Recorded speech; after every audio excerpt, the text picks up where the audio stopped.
1-minute opening statements, and we'll start please with you, Erika. Thank you. I'd like to say thank you for everybody coming out this evening. I know it's a little late for some. I would like to introduce myself. My name is Erika Koenig. I am running for place 5 in the Wimberley ISD School Board.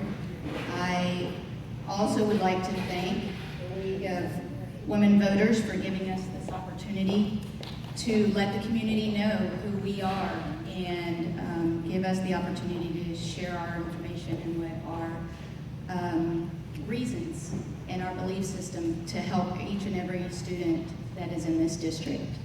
I'd like to simply say I am an educator, I am a local business owner, I am a 10-year resident of Wimberley, and I sit before you here to share more information of myself, my values, and my background.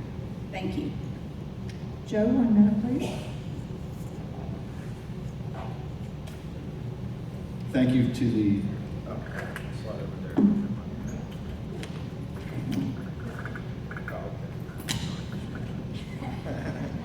No sharing. Well, I too am appreciative of the League of Women Voters for having us out tonight, and for the community members that are here today. And I look out and see a lot of familiar faces, and I appreciate that support. You know, I've been here 10 years. I've dedicated a lot of that time to serving our community in different ways.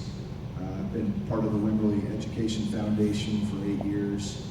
I've been past president. I've been on our school board for the last 3 years, and I'm really proud about what our school has accomplished in Wimberley. I'm most proud, though, of the fact that I'm a dad. My wife Trish is here, and my kids. Ella is at Jacobs Well. She's in 5th grade. My son Jack's in 2nd grade, and my daughter Hope will be entering Scudder in the fall of 2018. So I certainly have a vested interest, but my interest extends beyond my own family to all the kids in the district, and I just really want to see them all succeed. Thank you. First question for Erika. The current budget includes an increase of 8.11% over the previous budget. Since the tax rate has not changed, does the district anticipate a shortfall in funding? And please explain your response.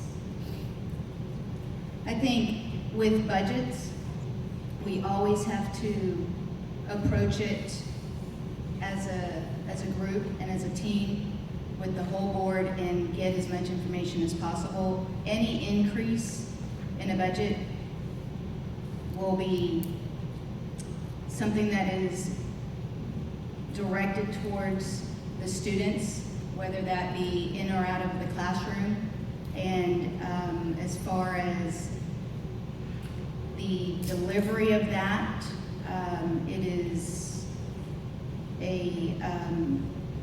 it's hard to say without knowing more information. I do know, though, that the current school board has done a fantastic job.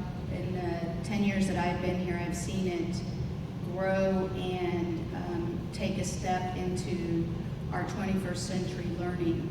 And I think we will continue to do that, even with an increase of the budget. Joe, 2 minutes. Well, personally, having worked on the budget last year and the last 3 years, I'm very proud of what we've been able to accomplish here at our district. Specifically, we've actually been able to, despite unfunded mandates that have come down from the state and a lot of challenges that we've had, we've been able to actually increase our fund balance, which is our district savings account, by $1.6 million since 2013. So while, yes, we have a lot of challenges that we face in terms of the legislature passing down mandates that are requirements that we have to comply with by law, at the same time, through our work in collaborative efforts with our principals who have done an outstanding job, our administrators, superintendent on down, to work with what we have, we've actually been able to increase our fund balance. So any increase in our actual expenditures coincides with actually an increase in our savings as well. So while we continue to add new programs and enhance the experience of all kids in our district, we're doing so in a way that also is saving money. And I'm very proud of that. Erika, 1 minute rebuttal. I would like to say that is, as I stated before, it's something that I think the budget, or the school board has done significantly well, and I think those that have been here for a long period of time have seen the school district change. I think we just celebrated a 30-year anniversary from separating from Hayes, and now you can see where WISD is going, and I can tell you that many members of this community, from the students sitting here currently that have been through all aspects of the school district, have benefited from the direction that the school board has done. And I think that my part in the school board, if I am elected, would continue to do so.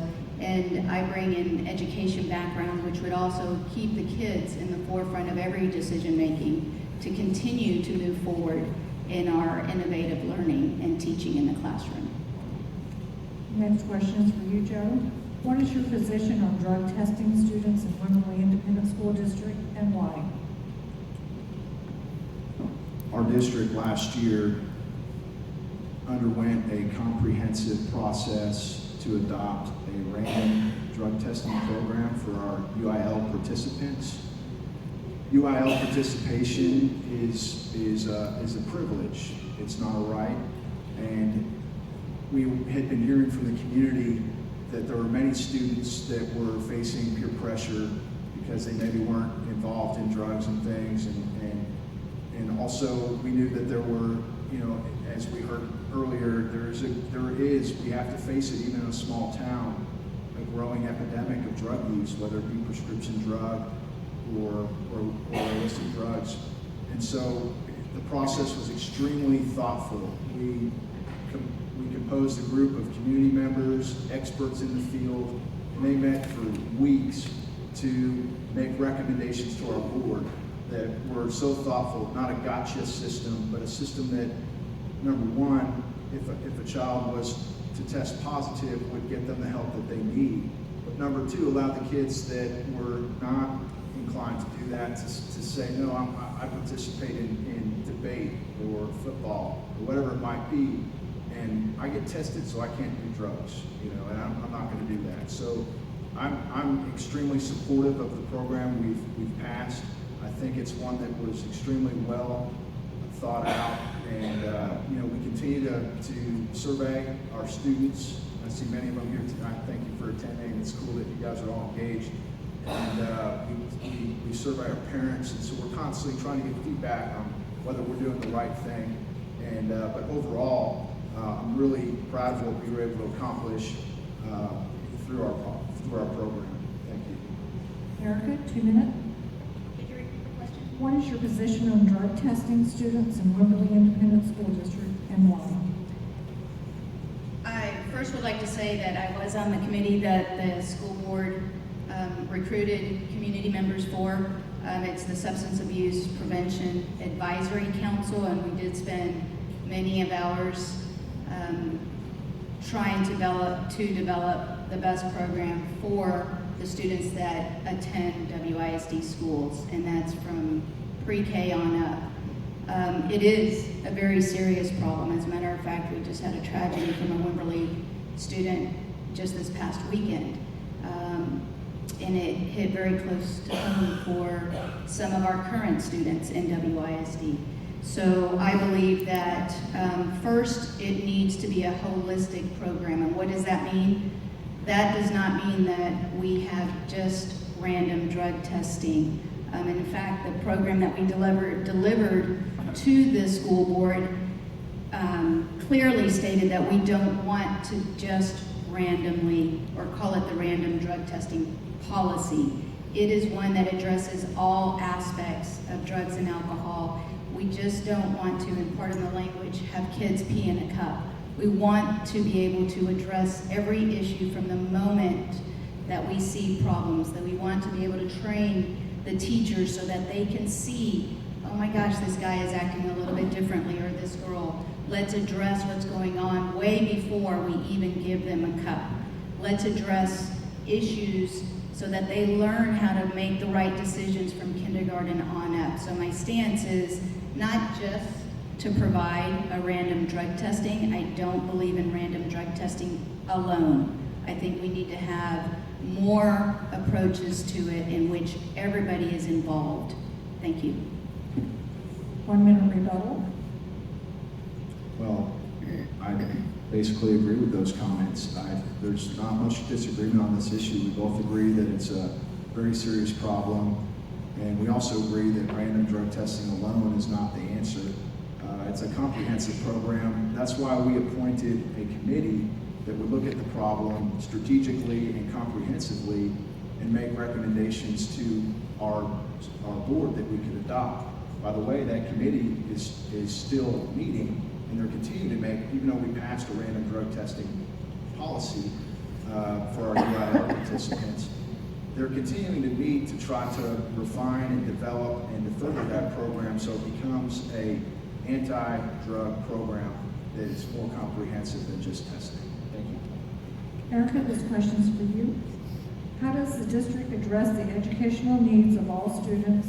For example, those who are not native speakers of English and secondary students who are not seeking a college degree. We are in a time period in which diversity is prevalent, even in our small town of Wimberley. We have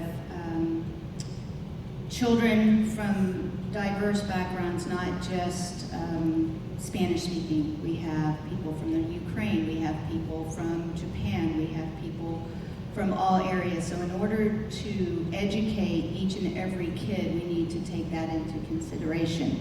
We need to be able to identify what their needs are. We need to be able to have a staff that is adequately trained so that they can meet all of those needs, not just a handful of them. And we also need to be able to identify students that are not going to college. Perhaps they need a gap year, perhaps they're taking a vocational path. We are in an economic situation where manufacturing and factories and any other work besides just technology or even college-bound careers are becoming more and more prevalent. We need to address that because not everybody is going to be successful in a career path that requires a college. And that's okay because we need all jobs. That's what makes our community what it is. And that's not just here in Wimberley, but that's everywhere. And we live in a global world, so we need to be able to provide an education to every student that's sitting in those classrooms, regardless of what their language is, their primary language at home, and we need to make sure that we help them from the moment they enter our school district along the path so that they can reach whatever their goals are. Thank you. Joe, 2 minutes. So the population of ESL students in our district continues to grow every year. And so it's something that we are very well aware of at the board level and our administrators. And then knowing that the problem or the issue exists, how do you address it? And I think that our district, through our administrators, hiring highly qualified teachers to teach bilingual students to help integrate them into English classrooms over time, but to meet these kids where they're at. And here's another thing that we've really tried to work at as a board and through our administrators is not to isolate these children. Okay, we don't want them out there in their little classroom of just ESL learners and not having any exposure to the rest of the student body. So our principals at our lower campuses have actually created buddy systems where they're matching these kids up with English students and they're becoming friends and developing friendships and they're playing together on the playground. And that's the real world. That's what we want to see happen. So I'm proud of what we've been able to accomplish thus far. I know we have a growing problem that we need to continue to address and not let these children fall behind or become alienated or isolated. So that is something we're constantly addressing. Ms. Koenig mentioned our efforts to also teach in the higher levels to career paths. And I'm proud of the fact that we were able to pass a bond issue last year that is going to go specifically to career and technology. And we're going to develop a center where these kids can start to learn, kids that are not going to go to college are going to be able to learn trades and skills that can become very marketable and give them a really bright future. Thank you. Erika, rebuttal? I would like to say, yes, we are headed in that direction. The state of Texas passed the endorsements, and that opens up the pathway for kids to decide what they want to do. Unfortunately, sometimes we don't know what that path is. I've changed my career path twice, and I went from the corporate world into the educational world. And I wouldn't change it for the world, because it made me who I am today and gives me the experience that I have to say that, you know what, this is a great path if this is where your heart is in, and we give you all the resources that you need for it. I think it's our job as the adults in the world, be it on the school board or in the classroom or at the community center or wherever it is that we encounter children, to provide them the best resources possible so that they can take that path. And being a dual language teacher in Houston, I met many ESL kids that were neglected, so I firmly believe in inclusion. Thank you. Last question. Joe, please. What are the greatest problems facing the district at this time? And what solution for these issues would you pursue if you were elected? Well, we mentioned it earlier. Probably our biggest challenge as a district is the fact that we're a small district. We're subject to Chapter 41 legislation, which requires us to write a large check out of our budget that goes back into the state budget. And it's money that is raised locally that we send to the state and then never really comes back to us. So one of our biggest challenges is a funding issue. But despite that challenge, we've had administrators through collaborative efforts with our board and principals overcome that and continue to make progress in that area, and actually, in fact, increase our fund balance while keeping our tax rate lower than Dripping Springs, San Marcos, Comel, Hayes, and Lake Travis. So, certainly funding is a major challenge. Another challenge, we've already addressed is how to equip our kids for the world, whether it be they going off into higher education and making sure they learn the study skills and are well equipped to perform well in college, or just to equip them to get out and join the workforce and whatever that might look like. So, we have a lot of tall orders and unfunded mandates by the state that present challenges on a daily basis, but I feel like we're very thoughtfully meeting those challenges here in Wimberley, and I'm proud of that. Erika, 2 minutes. Yes, funding will always be an issue. I think we feel that personally when we look at our checkbooks, and I think the school district has learned successfully how to address that.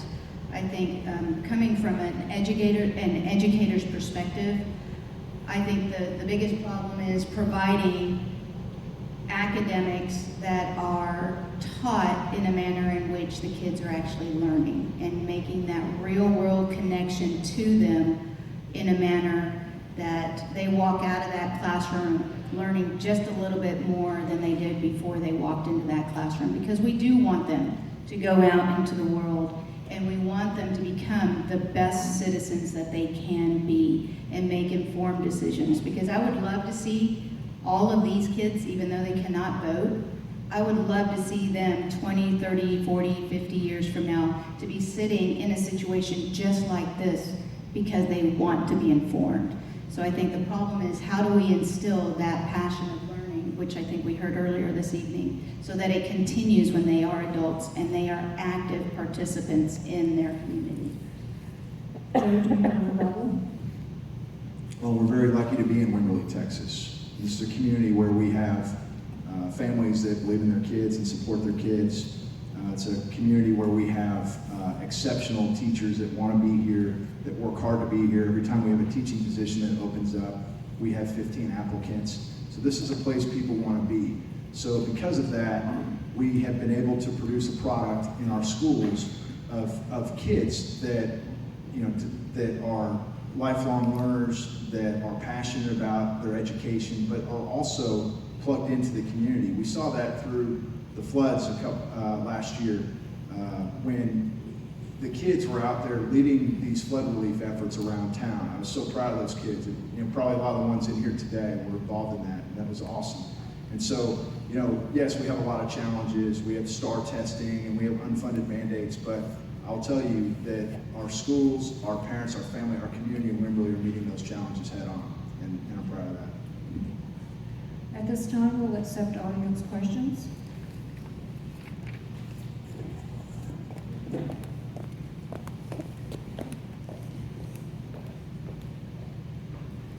I have a question about. Please state your name. I'm Rebecca Bell Monroe, and I'm not voting in this election, but I wanted to find out about, in the school board, since I'm in San Marcos. But I wanted to find out about your policy.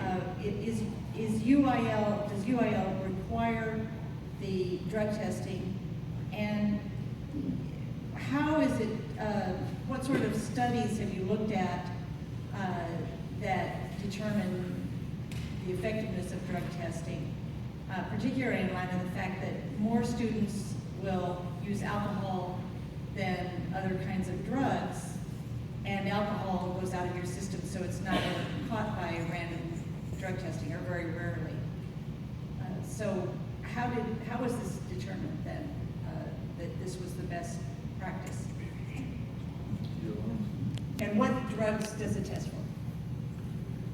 Well, it's the program itself is a comprehensive program that was developed over the course of many months, and there were people from all walks of life and professions, and including experts, scientists that participated in the discussions. Ultimately, there were recommendations made to the school board, which we adopted. It's not a requirement by UIL, but because of the problem that we are aware of here in this community, we felt like it was very important. And in terms of we test for, it's a 10-panel drug test, and alcohol is tested, and sometimes, I know it goes out of the system very quickly, but if the testing is first thing on a Monday morning, there's that it's a random drug test, and so we've been told that it occasionally does turn up a positive for alcohol.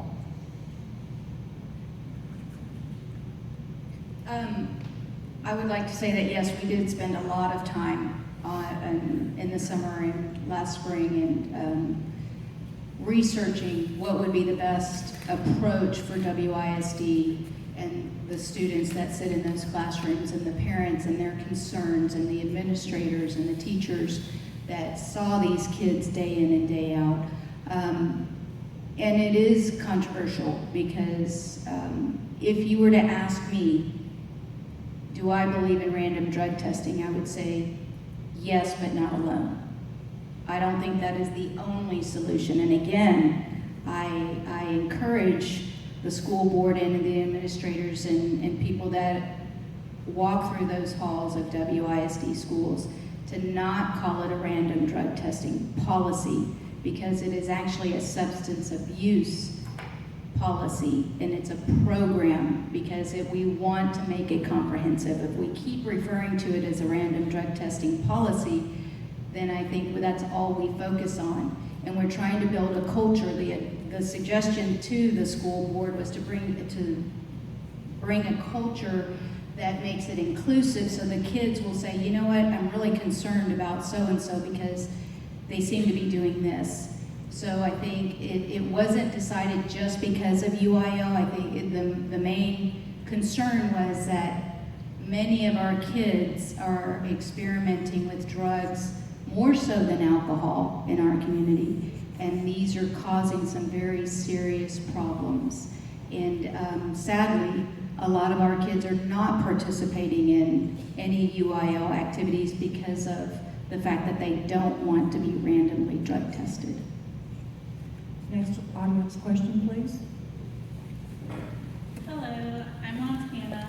As a former Wimberley student, going through the school, I did not really see any programs that reached out for students planning to move on from high school to college or vocational stuff where they were able to engage in life skills, such as learning how to do taxes, learning how to change a tire, simple stuff that needs to be known. Would y'all enforce a program, or would y'all try and enforce a program that helped teach and help educate students to learn these basic life skills that they need to know in order to be independent in case that they didn't have somebody who could help them?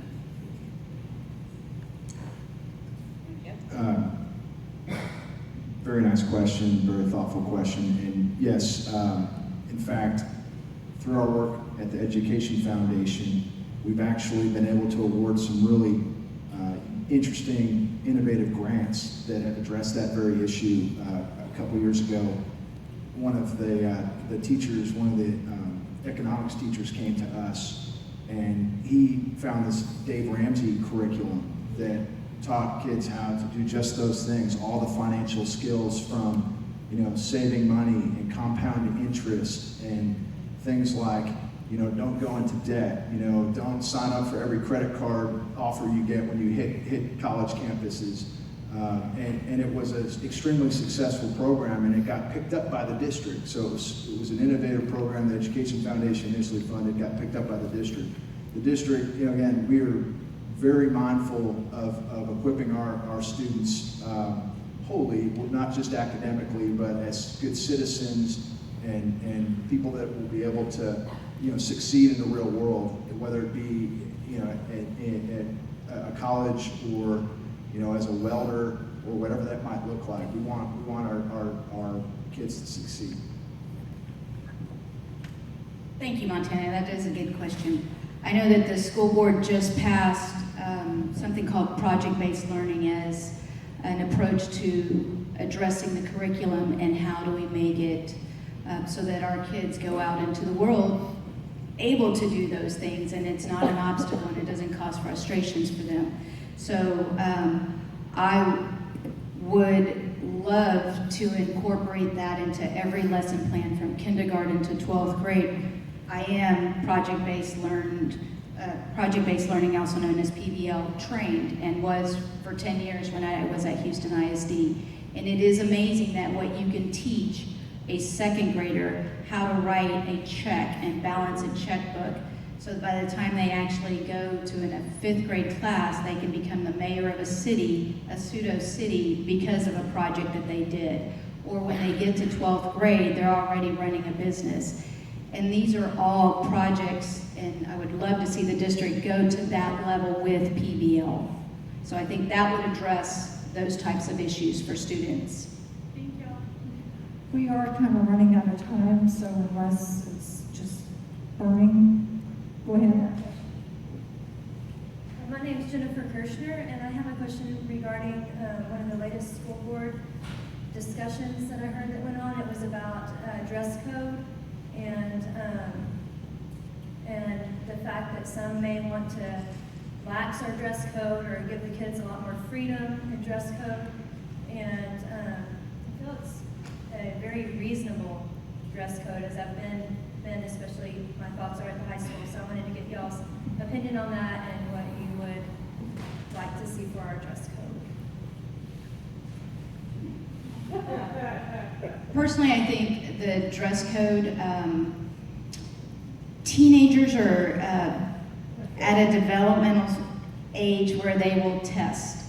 And I think that's where part of it stems from. I do believe, though, that we need to give individuals the opportunity to express themselves. I'm a firm believer that if it's not disrespectful or distracting, then we need to give young people the opportunity to express themselves. Again, it is a collectiveness. I think it does need to be something that incorporates parental thought, school board decisions. I think it also needs to be where children are able to express their thoughts and opinions about what is important in a restriction or limitation or a freedom to express themselves in their dress. I think that a dress code in areas of student conduct like that are best handled by the people that we actually have on the ground, our principals, our teachers. They should be the ones coming to the school board and making recommendations to us as to what works on their campuses and what does not. I don't think it's our job as school board members to come down and start rewriting the student parent handbook in the area of dress code. It's important to allow the administrators to do that so they can minimize disruptions and really focus on the things that matter in the classroom.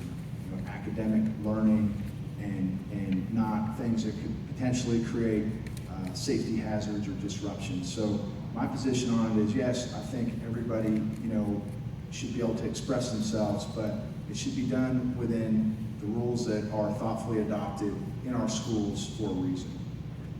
At this time, we will have the closing remarks, and we'll start with you, please, Joe. Well, as a community member, a father of 3 children, a husband, somebody that has a huge vested interest, business owner, a huge vested interest in this community, it has been my absolute pleasure to serve the last 3.5 years as a school board member for Wimberley. I'm proud of what we've been able to accomplish in a variety of areas, but those accomplishments are not mine. Those accomplishments are the students out here, our teachers, our administrators, and all I want to do is to continue to perpetuate something that we've started, something that I think our community can be very proud of. As I sit here today, I know that we have a lot of challenges. We have challenges from state mandates, the STAR testing, things that we haven't even scratched the surface on tonight. But as those challenges have reared their head here in our community, we've met them head on. And that's what I commit to continue to do as a board member, to do so thoughtfully, honestly, and to do my very best for this community. Thank you. I am a firm believer that with knowledge you cannot help but act. So the fact that all of you guys are here shows that you want to gain knowledge and to act with that knowledge that you have. And I would hope that after tonight you have gained more knowledge on who we both are.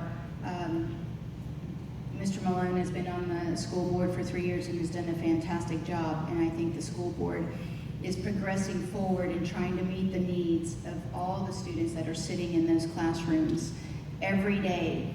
And I am in a very fortunate position in what I do that I may not have children of my own, and trust me, I wish I would have, but I am able to listen to them day in and day out and hear their concerns. And I believe that my expertise, my years of education, and being a community member and being surrounded by kids day in and day out will help me be the best person I can be on the school board. Thank you. Thank you both.